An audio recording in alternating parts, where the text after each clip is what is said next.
week, I know Miss Suzanne spent a lot of time talking to you about plants and seeds, and so I have a fun book. It's called Eric Carle, The Tiny Seed, that I wanted to read to you. So there it is. Oh, like this book. So here we go. Let's read about it. It is autumn. A strong wind is blowing. It blows flower seeds high in the air and carries them far across the land. One of the seeds is tiny, smaller than any of the others. Will it be able to keep up with the others? And where are they all going?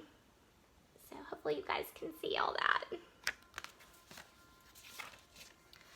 One of the seeds flies higher than the others. Up it goes. It flies too high, and the sun's hot rays burn it up. But the tiny seed sails on with the others. Look at the beautiful colors that Eric Carle uses. It's just like the beautiful colors he uses in the Very Hungry Caterpillar book. He is known for his colors. Another seed lands on a tall and icy mountain. The ice never melts and the seed cannot grow. The rest of the seed flies on, but the tiny seed does not go as fast as the others. There you go. All right. Now they fly over the ocean. One seed falls into the water and drowns. The others sail on with the wind, but the tiny seed does not go as high as the others.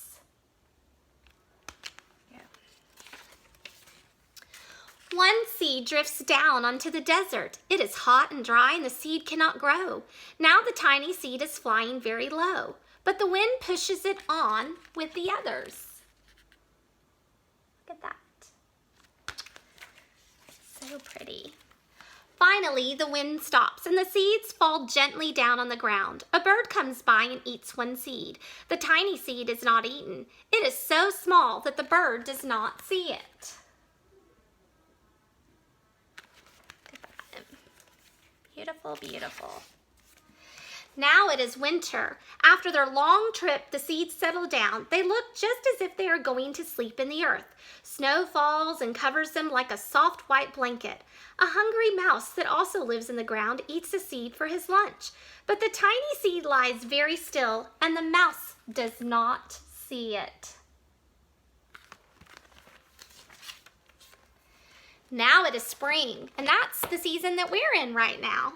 After a few months, the snow is melted. It is really spring. Birds fly by, the sun shines, rain falls.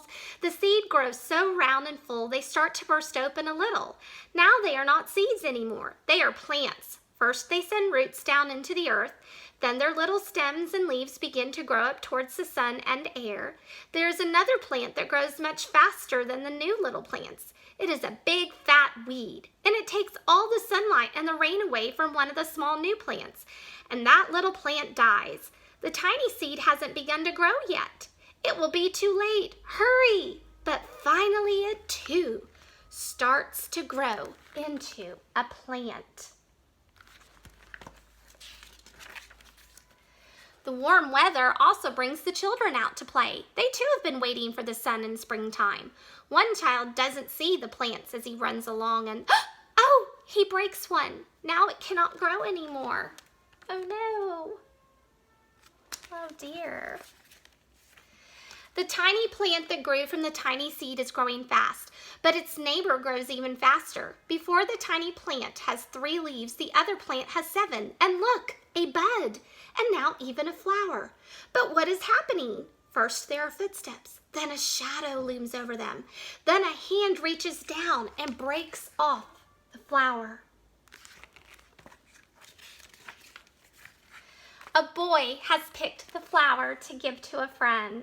Oh, isn't that kind? That's so sweet and kind. It is summer.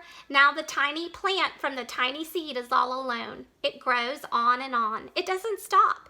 The sun shines on it and the rain waters it. It has many leaves. It grows taller and taller. It is taller than the people. It is taller than the trees. It is taller than the houses. And now a flower grows on it. People come from far and near to look at this flower. It is the tallest flower they have ever seen. It is a giant flower. All summer long, the birds and the bees and butterflies come visiting. They have never seen such a big and beautiful flower. Wow, look at those amazing, beautiful colors. Such a beautiful, bright picture with all sorts of colors. Now it is autumn again. The days grow shorter, the nights grow cooler, and the wind carries yellow and red leaves past the flower. Some petals drop from the giant flower, and they sail along with the bright leaves over the land and down to the ground. There you go. The wind blows harder. The flower has lost almost all its petals. It sways and bends away from the wind, but the wind grows stronger and shakes the flower. Once more, the wind shakes the flower, and this time the flower seed pod opens. Out comes many tiny seeds that quickly sail far away in the wind. The end. Yay! I hope you enjoyed that story. Bye!